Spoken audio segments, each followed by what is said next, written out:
Ada orang yang jijik sama misalnya nasi begitu. Ada yang tidak. Saya punya teman itu nggak ada yang makan nasi. Saya tanya kenapa? Jijik begitu.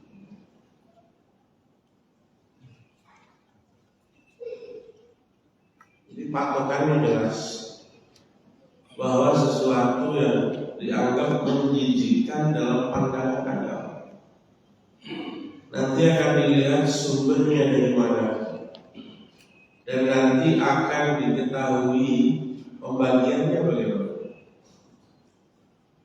Yang paling pertama, berbeda dengan hadas yang abstrak. Najis itu konkret, fisik najis. Jadi kalau disebut najis berarti ada fisiknya. Ada fisiknya itu bisa diidentifikasi. Biasanya lewat 3 hal. 1, warnanya bagaimana? 2, baunya bagaimana? 3, rasanya bagaimana? Nah, biasanya memang mengalami perubahan dari bentuk aslinya. Saya kasih contoh misalnya. Kita minum air suci. Minum air diolah dalam tubuh menjadi air seni, berubah. Warnanya berubah, mulai dari misalnya jernih sampai kuning, coklat dan lain sebagainya. Warna berubah. Baunya berubah dari yang awal tidak berbau jadi bau pesing. Tergantung apa yang Bapak makan itu nanti mempengaruhi bau urinnya. Yang ketiga, rasanya. Bapak tahu sendiri lah rasanya kencing itu bagaimana. Itu mengalami perubahan. Warnanya berubah, baunya berubah, rasanya berubah. Itu najis. Kita identifikasi lewat 3 hal: warna, rasa, dan bau. Contoh lagi, makan. Bapak makan, misalnya apa? Makan mie goreng. Habis makan mie goreng, itu kemudian naik kendaraan, palanya pusing, muntah. Makannya mie goreng, muntahnya masih mie goreng, tapi baunya beda.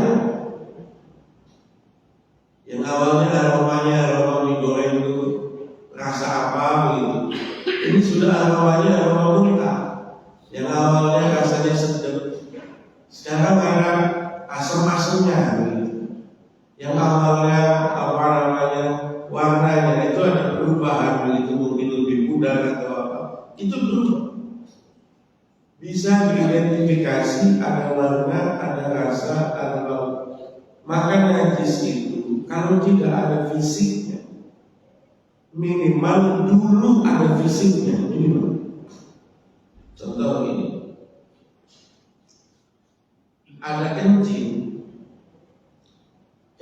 kucing, kita lihat dengan mata kepala sendiri. Ada kucing masuk begini, kemudian kucing ini kencing. Agak repot sama kucing itu.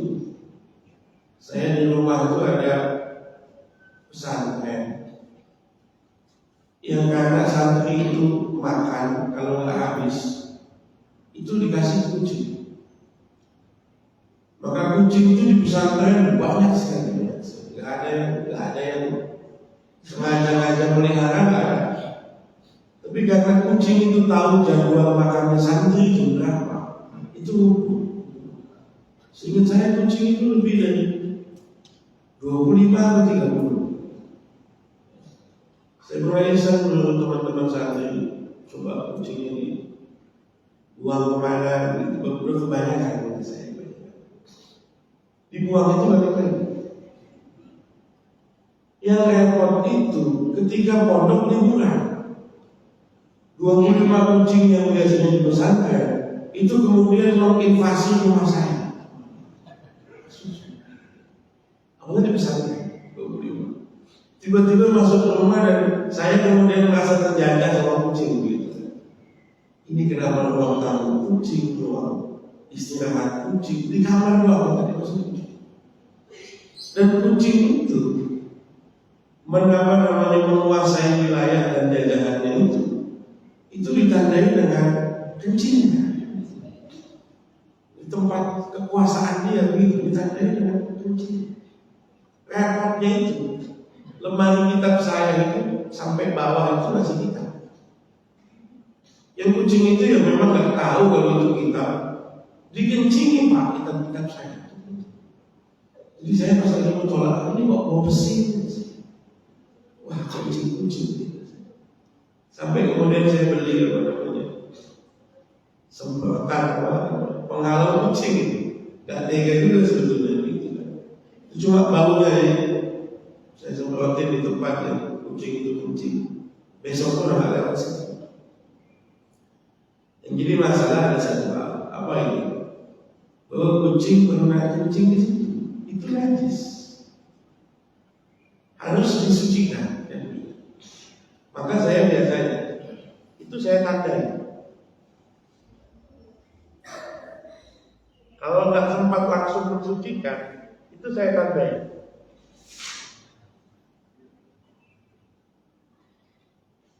Itu kemudian saya tandai kucing itu kencingnya di mana, dan kemudian apa? Dan kemudian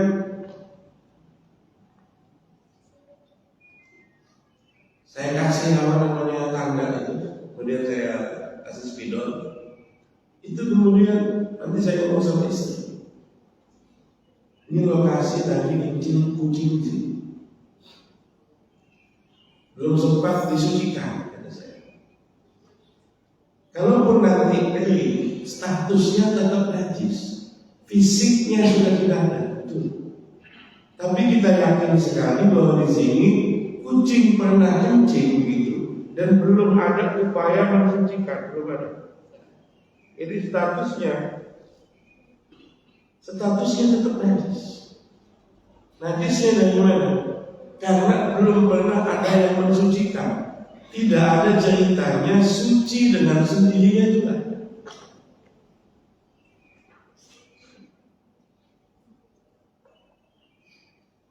Tidak ada ceritanya suci dengan sendirinya juga. Paling status hukumnya yang beda. Tadi namanya najis ainiyah, najis fisik. Sekarang namanya najis hukmiyah, status najis. Beda kan ya? Tadi namanya najis ainiyah, najis secara fisik. Sekarang namanya najis hukmiyah, status najis. Kalau Bapak nyentuh area bekas kencing kucing, lantainya kering, kaki Bapak kering, gak ada masalah. Tapi kalau Bapak menyentuh tadi apa namanya lantai yang bekas kena kucing, lantainya memang kering, tapi kaki Bapak yang basah, maka najis. Yang repot itu kalau nggak ditandai, kemudian pagi-pagi istri soleha rajin ngepel, itu yang ada bukan bersih lantainya, semua lantainya malah najis. Yang awalnya cuma ada di sini najisnya, ketika dipel oleh dia, itu malah nyebar kemana-mana najisnya. Jadi najis itu dua macam. Satu ada yang namanya najis ainiyah, secara fisiknya najis. Dua ada yang namanya najis hukmiyah, status satu tempat atau barang yang pernah terkena najis, kemudian najisnya sudah kering. Tapi kita yakin sekali bahwa Allah tidak pernah disucikan. Karena kalau dalam mazhab Syafi'i, yang bisa mensucikan najis itu hanya air. Ini beda dengan mazhab yang lain. Mazhab yang lain itu bilang sengatan panas matahari yang sampai menghilangkan najis itu juga menjadi penghilang najis. Angin itu juga bisa menjadi penghilang najis, bisa. Tapi kalau dalam mazhab Syafi'i itu hanya air yang bisa menghilangkan najis. Satu. Kedua, benda-benda yang najis itu apa saja sih? Ada yang relatif disepakati, semua mazhab sepakat bahwa itu najis. Yang Karena memang ada ayatnya yang tegas misalnya mengatakan haram itu. Ada yang sifatnya antara-antara. Saya contohkan sederhana, misalnya hal-hal yang haram dimakan. Urimat alaikumul maitatu, bangkai. Bangkai itu jelas najis. Yang disebut tidak najis itu hanya bangkainya manusia, ikan dan belalang. Manusia kok bangkai? Dalam bahasa Arab, hewan yang sudah mati dan manusia yang sudah mati itu namanya mayit.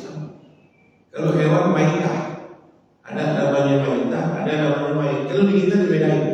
Kalau manusia yang namanya mayat, kalau hewan namanya bangkai. Padahal mayat itu dalam bahasa Arab artinya ya bangkai. Cuma kan kita kesopanan kan, nggak mungkin kan kita ngomong jasad manusia bangkai, nggak mungkin. Nggak mungkin bapak kemudian takziah ke rumah orangnya. Itu bangkai di Madinah kemudian gitu.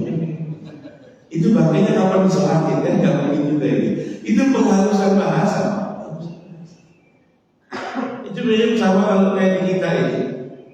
Sekolah umum disebut sebagai sekolah dan sekolah agama disebut sebagai madrasah. Padahal madrasah itu dalam bahasa Arab artinya sekolah. Ini itu cuma model penggunaan bahasa saja. Bangkai itu apa? Bangkai itu adalah hewan yang mati tanpa melalui proses penyembelihan. Sakit kemudian mati, bangkai. Kalau sakit sebelum mati disembelih, namanya bukan bangkai.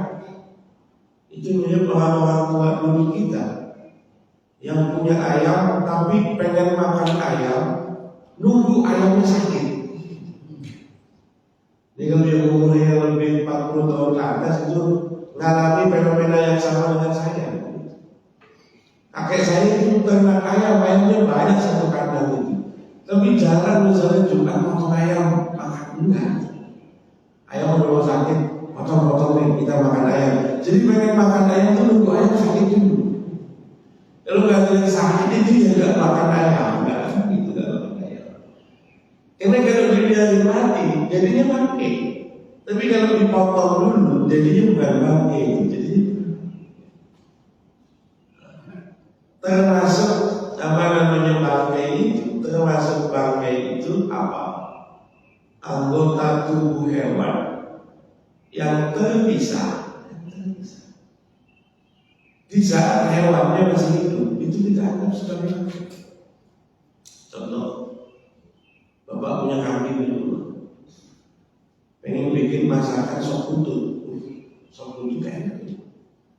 Tapi kalau pakai potong kambing, sayang buntutnya doang dipotong.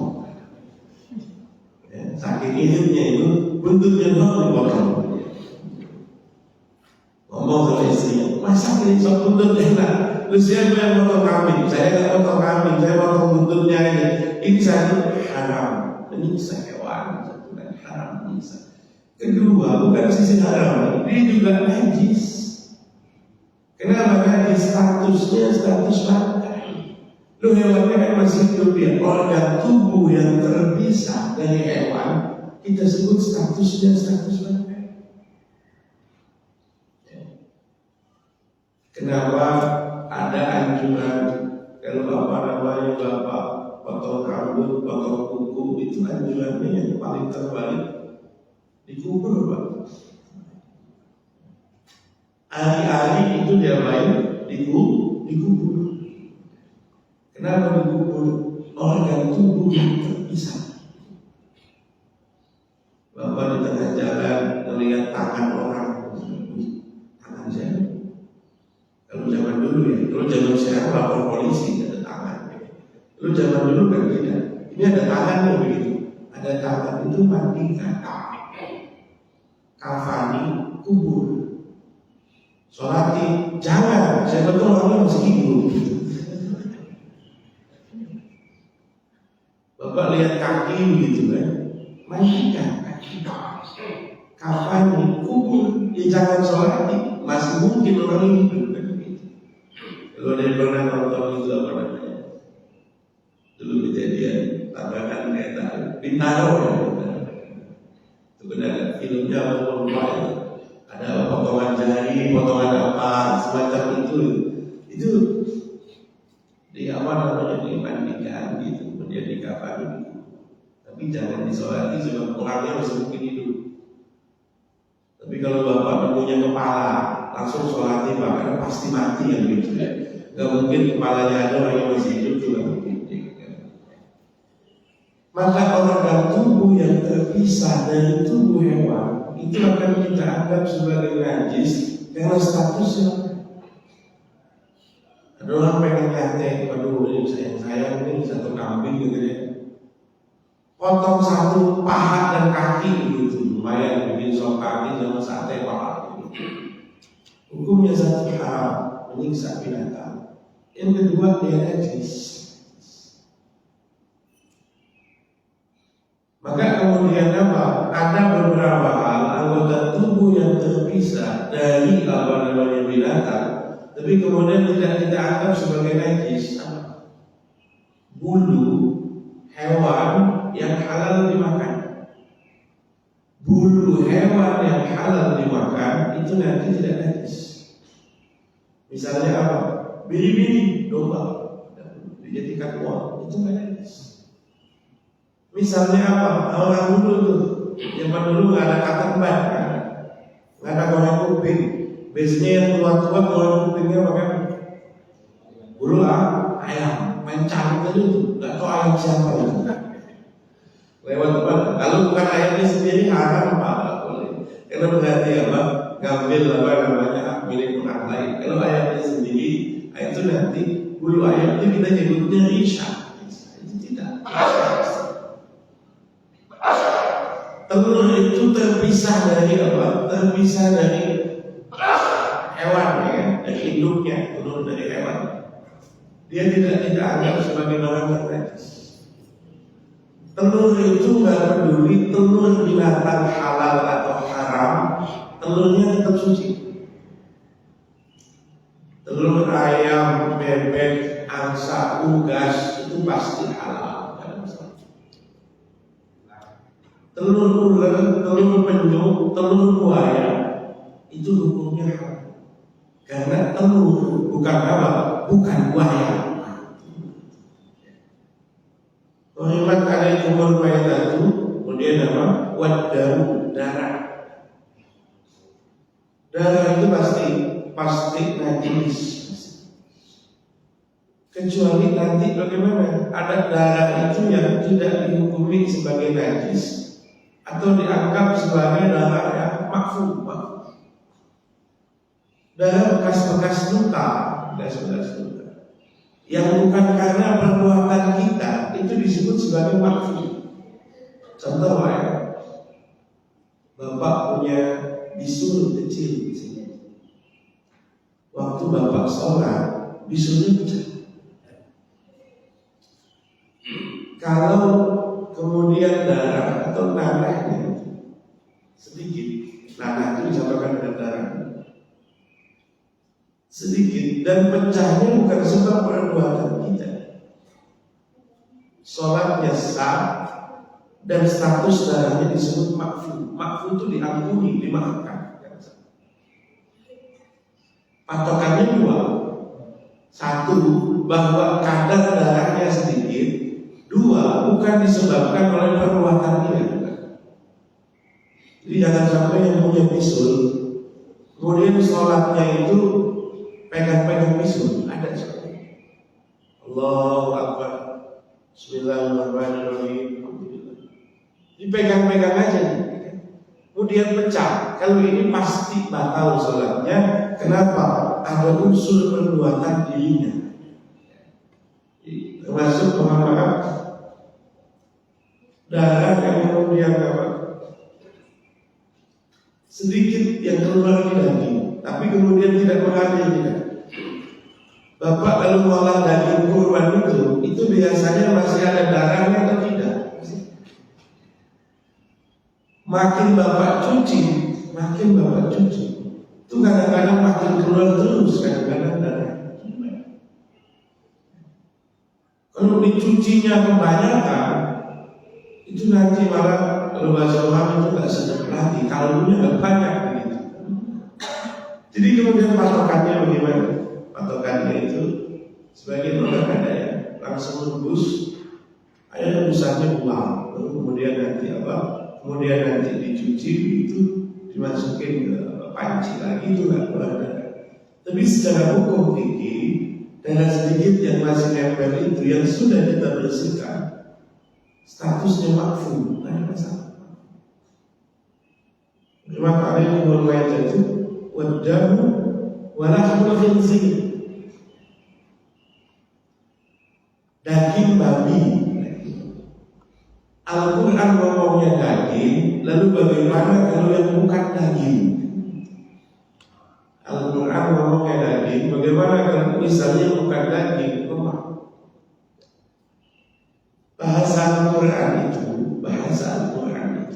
itu kadang-kadang dalam bahasa hukum itu disebut majrul ghalib. Majrul ghalib itu apa?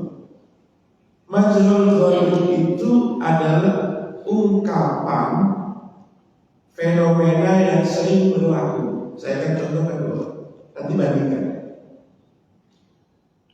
Satu, masalah riba.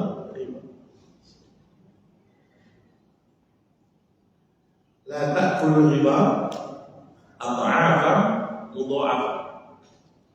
Jangan kalian makan riba adha'afan yang berlipat-lipat, mudha'afan yang berganda-ganda, yang berlipat ganda. Riba jahiliyah itu memang namanya parah sekali. Riba jahiliyah itu parah sekali. Itu bisa interestnya, bunganya itu bisa lebih 100%, bisa lebih 100% bunganya itu. Jadi punya hutang misalnya 1 dinar, itu bisa nanti menjadi 200 dinar, itu bisa.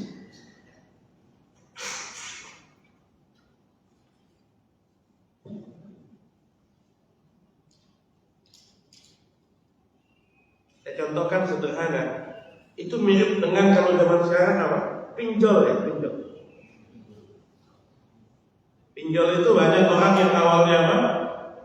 Hutang hanya 4 juta, kemudian kok jadi 20 juta. Jadi 15 juta, jadi 12 juta.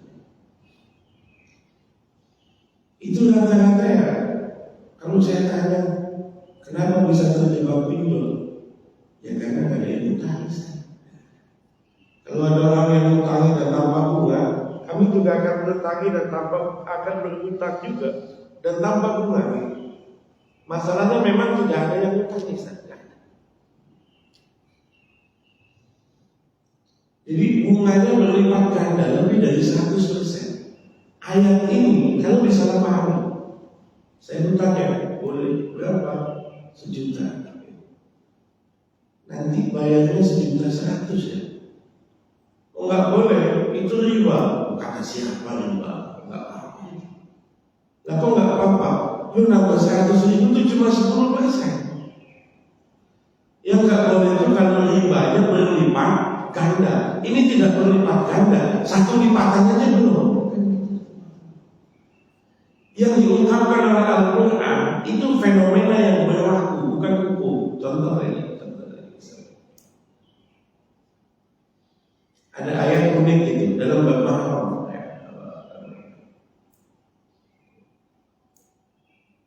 Wa rabaibukum allati fi hujurikum min nisaikum allati dakhaltum bihim. Mahram itu wanita yang haram menikah. Bentukannya kan nasab, ya, susuan dan hubungan mantu mertua. Saya contohkan saja. Ibu, nenek ke atas, gitu kan. Anak, cucu ke bawah, itu mahram. Saudara, ponakan menyamping, itu mahram. Kemudian nanti ada mertua itu mahram. Anak tiri itu jadi mahram Kalau bapak sudah berhubungan dengan ibunya, bapak misalnya kawin, mohon maaf, dengan janda gitu. Habis kawin itu ternyata baru tahu kalau jandanya punya anak yang cukup umur dan cantikan anaknya begitu. Salah sasaran ya. Ibunya kita cerai, kita kawin sama anaknya secara agama itu boleh, asal belum berhubungan sama ibunya, boleh tak? Jadi nggak jadi ya, tukar tambah gitu, nggak jadi begitu kan? Kita cerai sama ibunya, kemudian nikah sama anaknya begitu, anak yang perempuan ini. Kalau belum berhubungan sama ibunya, itu boleh. Meskipun dalam pikiran saya itu nggak kejadian. Ya, masa nyerahkan ibunya kalau sama anaknya jadi ketok sama ibunya gitu kan? Itu patokannya Al-Quran. Patokannya Al-Quran dia dan anak ini yang berada di rumahmu, anak tirimu yang berada di rumahmu dari istri-istri yang sudah kamu gabung. Perhatikan baik-baik.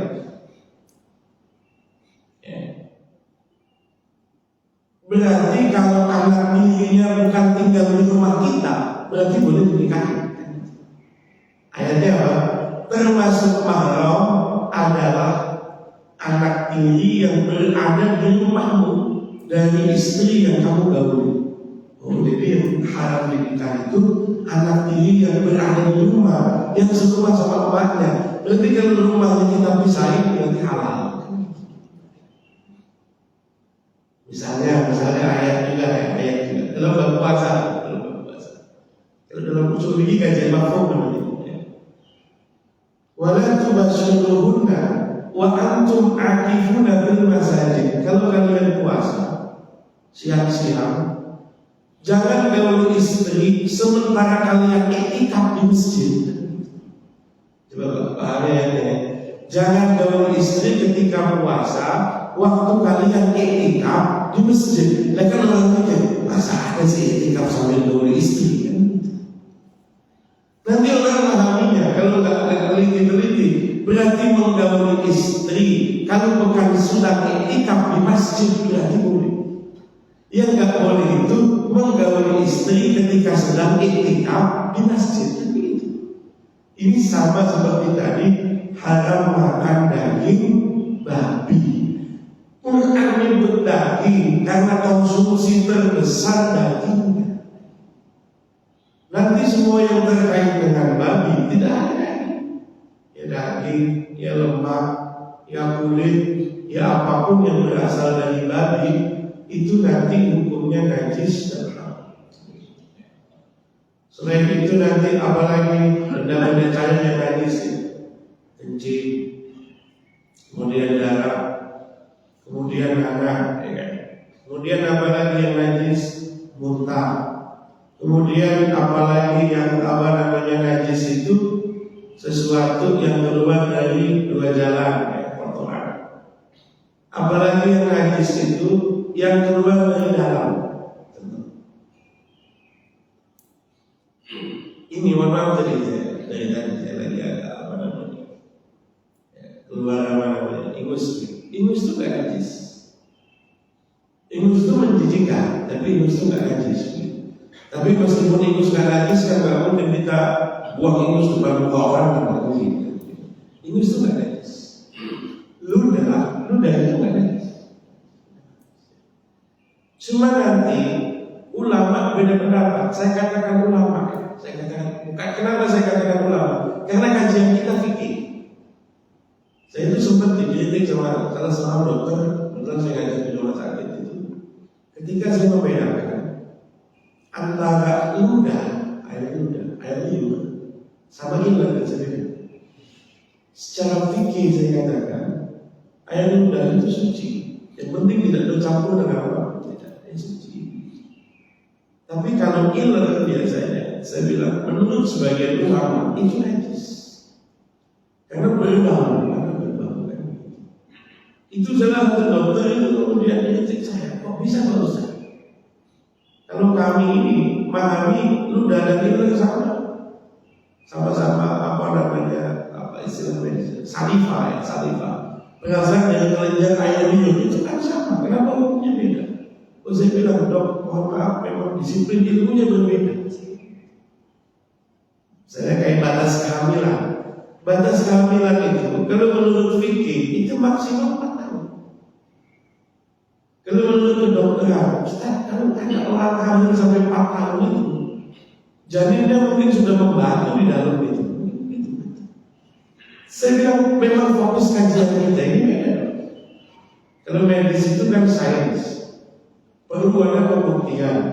Kalau fikih itu sumbernya dulu kasuistik, ada orang ngaku bahwa dia hamil dan selama 4 tahun baru lahir. Orang yang nggak bohong, ya maka kita anggap itu adalah masa maksimal kehamilan. Maka yang namanya air muda, yang namanya ingus itu tidak najis. Dia baru menjadi najis kalau kemudian campur darah, itu najis. Misalnya juga mohon maaf, tai kuping itu nggak najis, belek itu nggak najis. Tapi kalau tai kuping keluarnya berbau, misalnya cairan, warnanya misalnya ya, mohon maaf seperti itulah, ya. Misalnya mirip-mirip dengan nanah, itu maka kemudian dia menjadi najis. Ya, kalau saya klasifikasi sederhananya, najis itu ada yang benda cair, ada yang benda padat. Benda gas itu kebanyakan ulama bilang gak ada yang najis. Bapak ada yang bakar bangkai misalnya, asapnya kena baju kita, itu menurut sebagian ulama gak najis. Karena itu asap. Sudah terjadi perubahan bentuk kimiawi dari bangkai menuju asap. Tapi asapnya bau, ya semua asap itu bau. Bapak bakar kayu juga bau, bakar karet juga bau. Tapi itu hitam, ya asap itu warnanya hitam. Jadi benda padat itu enggak. Sebagian ada yang najis, ada yang tidak. Benda yang tidak ada yang najis, benda cair itu rata-rata najis. Bagaimana cara mensucikan najis dan klasifikasinya? Insya Allah kita bahas di pertemuan mendatang. Kalau ada yang masih iskal atau ada yang ingin ditanyakan, ya silakan. Mengenai binatang yang diindikasi najis seperti babi dan anjing, jika kita tersentuh oleh binatang tersebut, apakah mekanisme penghilangannya itu dengan cara menggunakan media air dan pasir secara dengan disentuh sebanyak 7 kali atau bagaimana, Ustaz? Kemudian yang kedua, saya pernah mendengar statement bahwa daging babi itu dilarang karena mengandung cacing pita dan bakteri yang sangat berbahaya. Kalau kita perhatikan, banyak sekali orang yang mengkonsumsi daging babi itu usianya sekitar 80 sampai 90 tahun. Sebenarnya penjelasan secara spesifik itu seperti apa, Ustaz? Bismillahirrahmanirrahim. Ada lagi? 2 itu? Ya. Satu masalah najis anjing dan babi. Ya. Detailnya di pertemuan mendatang karena ini model mekanisme pensucian. Jadi dalam mazhab Syafi'i ini dikenal dengan nama najis mughalladz, najis yang berat. Najis yang berat itu dulu banyak anjing berkeliaran di Madinah. Anjing berkeliaran di Madinah itu banyak sekali. Dulu di masa Rasul. Anjing ini kadang keluar masuk rumah. Nah kadang-kadang anjing itu menjilat-jilat tempat air yang airnya digunakan untuk wudhu. Jadi air anggaplah ember begitu atau bak mandi misalnya. Karena anjing masuk ke rumah itu kemudian dijilat. Nabi bilang, kalau tempat air kalian dijilat oleh anjing, maka basuhlah 7 kali basuhan. Dalam satu riwayat basuhan pertama, dalam satu riwayat basuhan terakhir, dalam satu riwayat salah satu basuhannya menggunakan. Ya. Maka dipahami oleh Imam Syafi'i bahwa anjing itu mengandung najis yang berat sampai perlu disucikan 7 kali. Versinya Imam Syafi'i. Versinya Imam Malik, karena Nabi bilangnya jilatan, kalau anjingnya tidak menjilat maka tidak najis. Ingat ya, bahasa Nabi tadi ngomongnya gimana? Kalau ada anjing menjilat, maka kita andaikan kalau moncongnya anjing di lambang, itu meskipun dia sudah 10 kali di penampungan air, itu nggak najis. Versinya Imam Malik itu karena ngomongnya menjilat. Kalau Imam Syafi'i tidak, ya semua bagian tubuh anjing itu ya najis. Kenapa disebut kalau menjilat? Karena yang paling sering kontak fisiknya anjing dengan kita itu menjilat.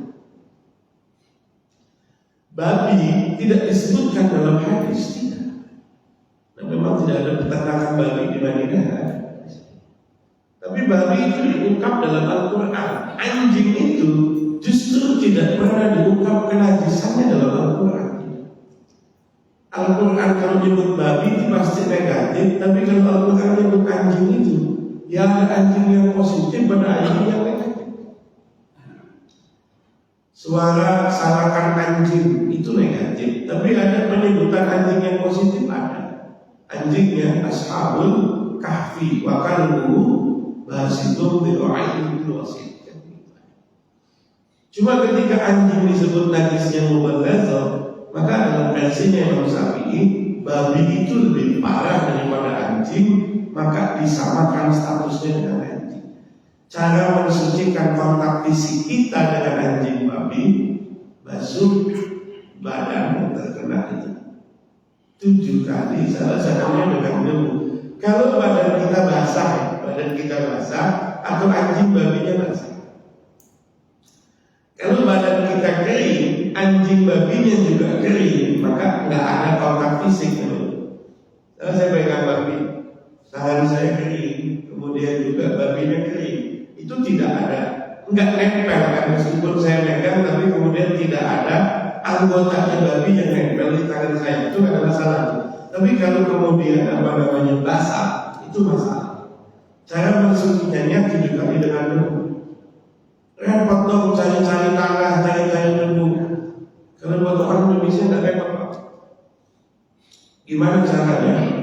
Gampang, kali depan aja itu sudah bercampur dengan tanah kayak kali itu. Nah, ada kadang-kadang orang nanya, bisa nggak pakai detol? Bisa nggak pakai sabun? Bisa nggak? Sebenarnya orang bilang nggak bisa dong. Kenapa nggak bisa? Hadisnya kan ada. Orang yang ngeyel itu akan jawab, ya pasti aja. Zaman Nabi kan belum ada sabun. Kalau diandaikan zaman Nabi ada sabun, kira-kira Nabi akan milih tanah atau milih sabun? Yang nggak usah mengandaikan. Hadisnya menggunakan tanah. Pertanyaannya nanti, apakah secara fikih tanah itu kemudian menjadi hal yang tidak tergantikan atau bisa digantikan? Kebanyakan ulama itu yang berpegang pada teks bilang tanah tidak tergantikan. Nabi ngomongnya tanah yang tergantikan. Tapi sebagian ulama itu ada dalam mazhab Syafi'i sendiri, kalau kita baca dalam Kifayatul Akhbar itu ada perdebatan di sini. Bolehkah kita mengusap anjing babi najisnya itu dengan menggunakan air dan sabun? Itu sebagian ulama mutaakhir bilang boleh, nggak apa-apa. Nah sabun itu ya sebetulnya tujuannya bukan di tanahnya, tapi tujuannya pembersihan. Itu yang pertama. Yang kedua, alasan kenapa babi haram itu sebetulnya adalah alasannya hukum yang tidak ada alasannya. Jadi hukum itu kadang-kadang ada alasannya, disebut punya ilat atau disebut sebagai makulatul makna rasional. Kalau ilatnya ada, kalau penyebab hukumnya ada, maka ini haram. Tapi kalau penyebab hukumnya tidak ada, tidak haram. Contohnya misalnya minuman yang memabukkan, khamar itu najis. Kenapa khamar itu haram dan najis? Karena memabukkan. Jadi jelas rasional. Kalau dia sudah tidak memabukkan, dia tidak najis. Awalnya khamar, kemudian berubah menjadi cuka. Ada perubahan. Tadi memabukkan, sekarang tidak. Tapi najis, sekarang tidak najis. Jadi ada hukum itu yang memang ada alasannya. Tapi ada hukum yang tidak ada alasannya. Ta'abudi. Ta'abudi itu murni ibadah. Saya contohin. Kenapa subuh 2 rakaat? Alasannya. Gak ketemu jawabannya tuh Pak. Kenapa zuhur 4 rakaat? Kenapa hanya yang 4 rakaat yang bisa dikosor? Kenapa subuh nggak bisa dikosor 1? Itu kan nggak ketemu. Kenapa subuh itu saat terbit fajar? Kenapa nggak nunggu terbit matahari? Kan enak gitu Pak. Kalau misalnya subuh itu jam 6 begitu kan, saya yakin orang nggak ada yang telat itu, nggak ada. Kenapa subuh itu mesti pagi-pagi jam 5 kurang seperempat begitu? Itu hal-hal yang tidak bisa kita ketahui maknanya apa. Paling orang kemudian itu memikirkan hikmah. Oh jangan-jangan karena ini misalnya. Kenapa manusia wajib berpuasa? Itu nggak ada alasannya. Orang kemudian mencoba-coba, bilang apa? Orang mencoba-coba kemudian bilang apa? Manusia wajib berpuasa supaya yang kaya bisa merasakan penderitaan yang miskin. Sering kan kita dengar begitu sering. Itu akan saya bantah. Kalau berpuasa itu wajib supaya yang kaya merasakan penderitaan yang miskin, berarti yang miskin gak wajib puasa. Sebab sudah tiap hari menderita. Dulu kayaknya puasa dengan gue gak puasa, gue dari kemarin puasa kan? Itu kan? Itu tidak. Atau misalnya contohnya gimana? Kenapa misalnya orang ada masa iddah gitu? Nah, orang tidak berzina, katanya supaya nggak bercampur nasabnya. Gitu. Oh zaman sekarang tuh ada DNA, Jadi kemudian bisa apa? Bisa divalidasi dari anaknya siapa? Misalnya Bapak ada orang berzina. Ya dengan banyak orang begitu, mungkin lebih dengan 10 orang begitu. Ujung-ujung hamil. Ini kan nggak bisa disebut anaknya hasil gotong royong. Ini kupingnya kok mirip si A, tapi kok hidungnya mirip si B. Itu kan nggak bisa. Lalu kemudian apa? Di zaman sekarang secara medis itu ada DNA, dan bisa kemudian apa? Divalidasi di anaknya siapa, kan begitu bisa. Tapi bukan itu kita nyebutnya hikmah. Hikmah itu bukan alasan hukum, bukan alasan. Maka orang bilang, kenapa babi itu dilarang? Alasan paling pertamanya adalah karena Al-Quran larang. Meriwat alaikumul maitatu waddamu wa lahmul khinzir. Tapi apa alasan dibalik babi yang dilarang? Itu ya sampai sekarang nggak ada. Ada yang bilang karena banyak cacing pitanya. Itu nanti kemudian bisa diakali. Kalau saya memasak yang higienis, cacing bakterinya keluar semua, berarti halal. Ada sebagian ulama yang malah mengungkapkan itu, babi itu dilarang dimakan karena babi itu bermanfaat untuk penelitian medis. Babi itu dilarang dimakan karena babi itu bermanfaat untuk penelitian medis. Uji coba medis itu lihat saja itu apa namanya sapi ke apa. Cuma gelatin sapi itu memang sapi itu ya produksinya susah, ternaknya lama, kawinnya susah, punya anaknya sedikit, budidayanya susah. Babi itu pakannya murah. Dan sekali bunting itu anaknya banyak babi itu, makannya nggak dapat kan gitu. Makanya ada babi murah. Percobaannya di situ kayak jantung, klaim apa segala itu rata-rata menggunakan babi. Jadi menurut satu orang kiai babi itu dilarang itu ya kan berguna buat penelitian medis. Karena kemudian nggak lucu. Ketika orang pengen ganti jantung dengan jantung babi, babinya lagi dimakan. Jadi supaya apa babi itu tetap lestari itu maka diharamkan untuk dimakan. Pendapat begitu ada, tapi pendapat pribadi bukan pendapat agama. Mudah-mudahan bisa dipahami. Ada pertanyaan yang lain silakan. Ya silakan.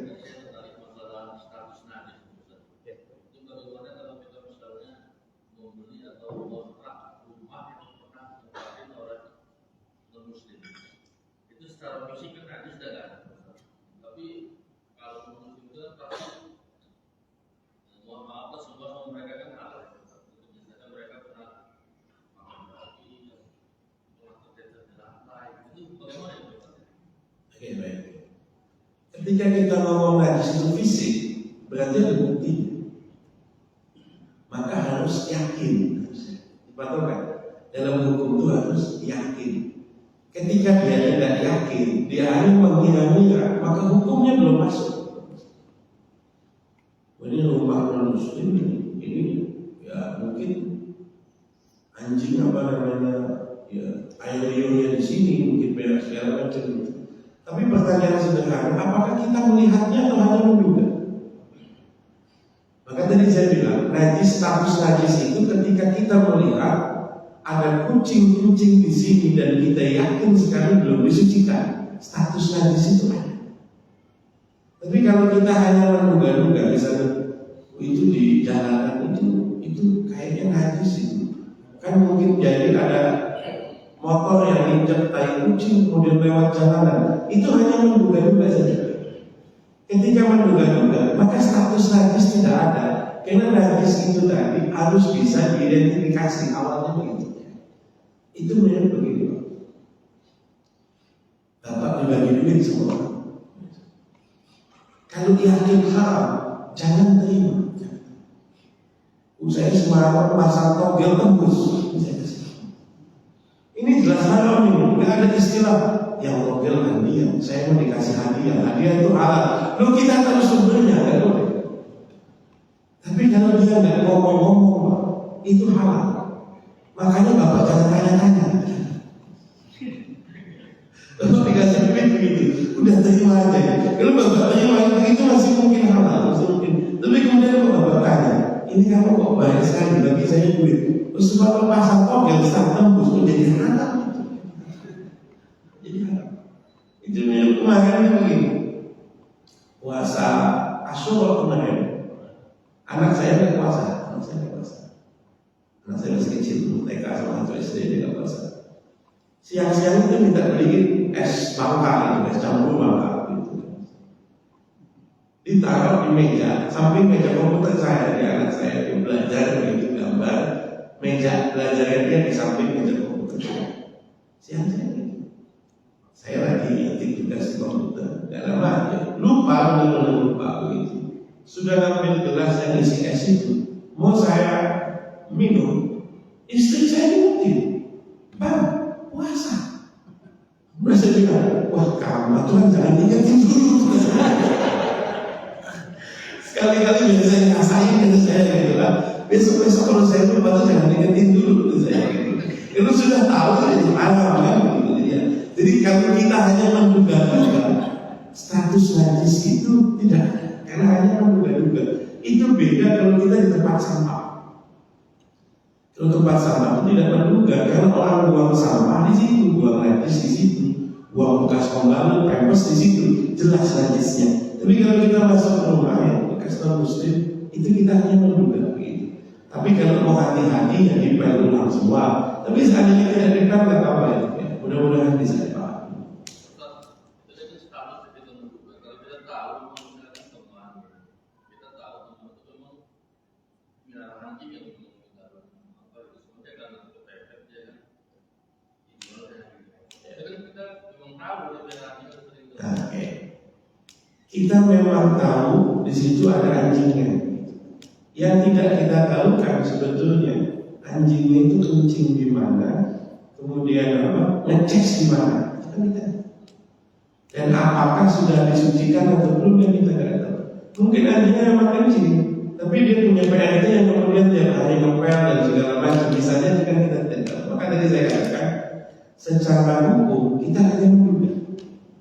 Tapi kalau kita mau hati-hati kan dia dipel ulang semua. Kalau mau hati-hati semacam itu. Tapi kalau tidak, selagi kita tidak melihat langsung, anjingnya memang kelihatan. Tapi tadi saya bilang kalau apa? Kering ketemu dengan kering itu sebetulnya tidak ada masalah. Yang masalah itu ketika salah satunya ada yang najis gitu ya. Mudah-mudahan bisa dipahami. Itu kan termasuk najis berarti. Iya. Itu kita apel atau di sama juga. di pen saja bisa ngambil pendapat yang kedua. Pendapat kedua tadi saya bilang apa? Ada sebagian ulama yang bisa menggantikan tanah atau debu dengan sabun. Ya kasih super pen saja itu, tidak ada masalah. Mudah-mudahan bisa. Ini pertanyaannya, silakan. Assalamualaikum warahmatullahi wabarakatuh. Kalau punya kita kan di kantor itu ada banyak kelas gitu, juga ada disiapkan sama kantor. Dan setiap hari kan nggak mungkin kelasnya bisa berganti-ganti. Di sini posisinya kelas itu setiap banyak, namun sekarang setiap ada beberapa yang makan bagi atau makan haji gitu. Tapi kelasnya kan kelompok setiap pagi itu gimana? Oh, ya. Gelasnya dipakai minum. Ya gelasnya gelas seperti kantor kan. Oke. Nah, jadi kalau sore itu cuma cuci sama yang kopinya gitu. Besok dibagi lagi. Kita tahu punya itu gelas apa kemarinnya nanti kita pakai. Kadang ada yang makan babi atau apa. Jadi bapak mengandaikan ada sisa mulut yang habis makan babi kemudian minum di gelas itu. Iya. Oh. Bisa punya kisah teman saya.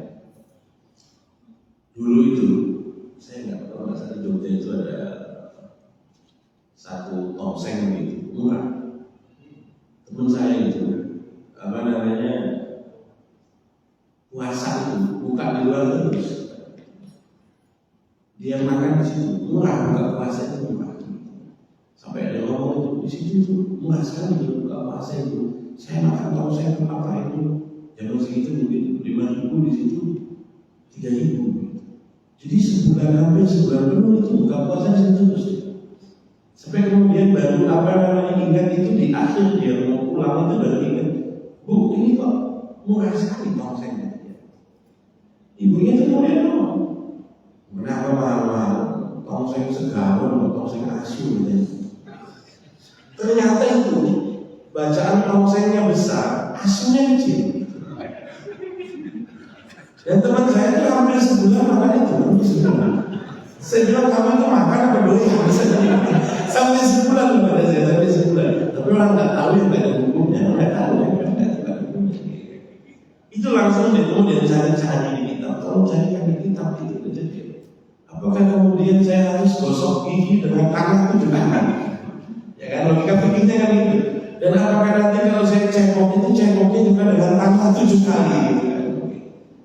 Saya kan manusia yang saya cari. Saya udah bilang sama dia, enggak seperti itu. Cari dulu dari dia. Baru saya percaya. Omongan kamu nggak saya percaya. Saya cari maka ketemu tidak. Jadi apa namanya? Mulut orang yang kemudian makan anjing atau babi atau juga anusnya ketika dia buang air itu tidak lantas harus dicuci 7 kali dengan debu. Tidak. Ketika tidak harus dicuci 7 kali dengan debu, mulutnya ya. Apalagi hanya gelas yang terkena mulut orang yang makan babi. Jadi yang disucikan seperti biasa itu nggak masalah. Dan yang kedua, memang kita tidak tahu. Kecuali kita tahu dengan sengaja, misalnya habis dia makan babi gelasnya kita tandai itu gelasnya misalnya ada apa tulisannya atau apa kita dapat. Oh ini kan yang kemarin dimakan tengah. Kalau ini kita tahu. Kalau nggak tahu ada hukum, ya sudah. Rasul kemudian ditanya, Rasul apa hukumnya kita makan menggunakan piring? Kaum musyrikin, orang-orang yang belum Islam. Kata Rasul tidak masalah, makan saja. Kecuali kalau ada pilihan, ada gelas yang lain yang jelas-jelas kita tahu kesuciannya, tidak masalah. Lalu ini kan sama semua, yang gitu, tidak ada masalah. Mudah-mudahan bisa dipahami. Pertanyaan yang lain lagi, belum ada. Sama-sama kita tutup dengan doa sebelum doa kita istighfar 3 kali. Astaghfirullahaladzim, astaghfirullahaladzim, astaghfirullahaladzim. Bismillahirrahmanirrahim. Alhamdulillahirabbil alamin. Wassalatu wassalamu kama yanbaghi li jalali wajhika wa tayyib ma'ruf sallallahu wa sallam ala sayyidina wa ulil wal khatimi lima sabaqna sirruhu bil haqq wa la ilaha illa anta sallallahu alaihi wa ala alihi wa sahbihi wa qadrihi العظيم. اللهم لك الحمد شكرا ولك الملك فضلا، أنت ربنا حقا ونحن عبيدك رقا، أنت لم تزل ذل الأعلى. اللهم يا ميسر كل أسر ويا جابر كل كسر ويا صاحب كل فرد ويا مغني كل فقر ويا مقوي كل ضعيف ويا مأمن كل ضعيف يسر علينا كل عسر وتيسير الأسر عليك يسر. اللهم يا من لا يحتاج إلى البيان والتفسير حاجتنا إليك كثيرا سالم وبسير وخير. ربنا هب لنا من أزواجنا وذرياتنا قرة أعين واجعلنا متقين إماما. ربنا هب لنا من الصالحين. ربنا آتنا في الدنيا حسنة وفي الآخرة حسنة وقنا عذاب النار. صلى الله على سيدنا محمد وعلى آله وصحبه وسلم. سبحان ربك رب العزة عما يصفون وسلام على المرسلين الحمد لله رب العالمين. الفاتحة. أعوذ بالله من الشيطان الرجيم. بسم الله الرحمن الرحيم. الحمد لله رب العالمين.